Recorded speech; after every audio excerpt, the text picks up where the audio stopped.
నా పేరు నిఖిల్, మీరు చూస్తున్నారు ఎడ్టెక్ అప్డేట్స్. మనం పార్ట్ 3 వరకు అగ్రికల్చర్ వెబ్సైట్లో మనం చూసాం. ఏది ఎలా ఈ బ్రౌచర్లో ఎవరు కండక్ట్ చేస్తారు, ఎలా చేస్తారు, ఏ కాలేజెస్ ఉన్నాయి, అఫిలియేటెడ్ కాలేజ్ గురించి చూసాం. ఈరోజు 4th వీడియోలో మనం ఏం చూస్తాం, క్రైటీరియా ఫర్ సెలెక్షన్. క్రైటీరియా ఏముంటుందని చూస్తాం. ఈ క్రైటీరియా చూసే ముందు వీళ్ళు ఏం చెప్పారంటే ఏపీ ఎంసెట్ ద్వారా మీకు ర్యాంక్స్ వచ్చాయి కదా, ఆ ర్యాంక్స్ ఆధారంగా మీకు సీట్ అలాట్మెంట్ జరుగుతుంది. ఇది అందరికీ తెలుసు, ఆ జీవో మనకు అవసరం లేదు. ఇక్కడ మనం తెలుసుకోవాల్సింది ఏంటంటే in case of the time marks, అంటే ఇక్కడ ఈ పాయింట్ ఏంటంటే ఇప్పుడు మీకు సీట్ అలాట్మెంట్ టైంలో మీకు ఇంకొక అతనికి ఎవరికైనా సేమ్ ర్యాంక్ వచ్చిందనుకో, వాళ్ళు ఏం కన్సిడర్ చేస్తారు, ఎవరికి సీట్ అలాట్ చేస్తారంటే ఎవరికైతే ఆప్షనల్ సబ్జెక్ట్స్ అని ఉంటాయి, ఆ ఆప్షనల్ సబ్జెక్ట్స్లో ఇన్ కేస్ బయాలజీ ఉండొచ్చు, ఫస్ట్ క్రైటీరియా అది వాళ్ళ కన్సిడరేషన్.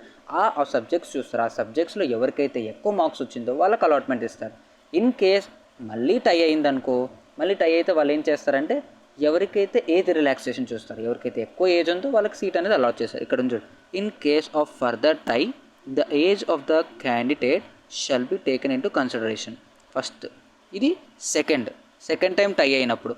ఫస్ట్ టైం టై అయినప్పుడు చూడండి, ఆప్షనల్ సబ్జెక్ట్స్ ఇక్కడ ఉంది కదా, optional subjects of the qualifying examination shall be taken into consideration, ఇలా చేస్తారండి.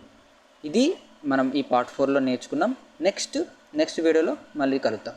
Until then, keep watching. Thank you.